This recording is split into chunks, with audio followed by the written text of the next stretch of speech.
नमस्कार मंडळी, कसे आहात? मजेत ना असायलाच पाहिजे. आणि रेसिपीज विथ गीता यूट्यूब चॅनलवर तुमचं स्वागत आहे.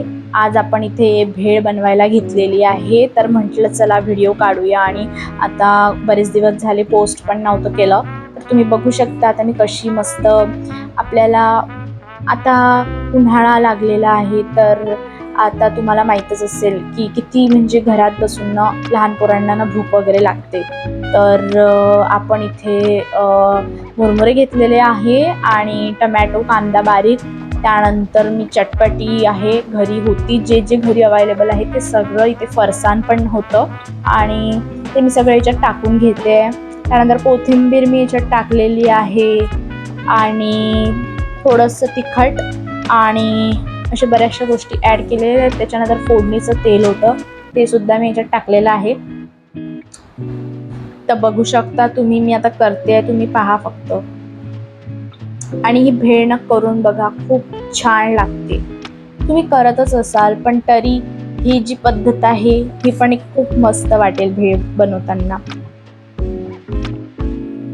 चाट मसाला वगैरे सगळं असं टाकून सगळं कालवून घ्यायचं आहे, याला मस्तपैकी एकजीव करायचे. खूप छान अशी भेळ तयार होते. मग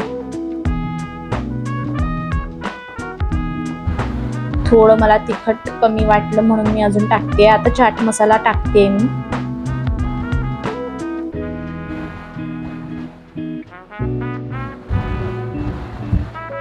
माझी मुलगी मला म्हणत असते, आई तू काही बनवतच नाही फावल्या वेळेत, तर मग मी आज भेळ बनवायला घेतली आहे.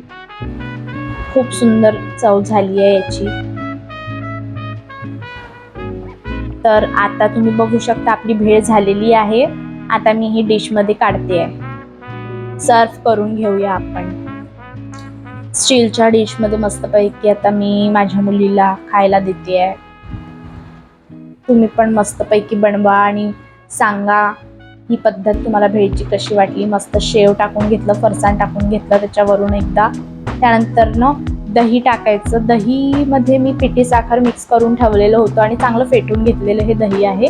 आणि छान ओली भेळ जी असते, तर हे वेळेवर असतं, त्याच्यात तुम्ही कालवू शकता प्लेटमधल्या प्लेटमध्ये. तर अशी आपली ही भेळ आता या पद्धतीने तयार झालेली आहे, तुम्ही बघू शकता. Like, share, subscribe.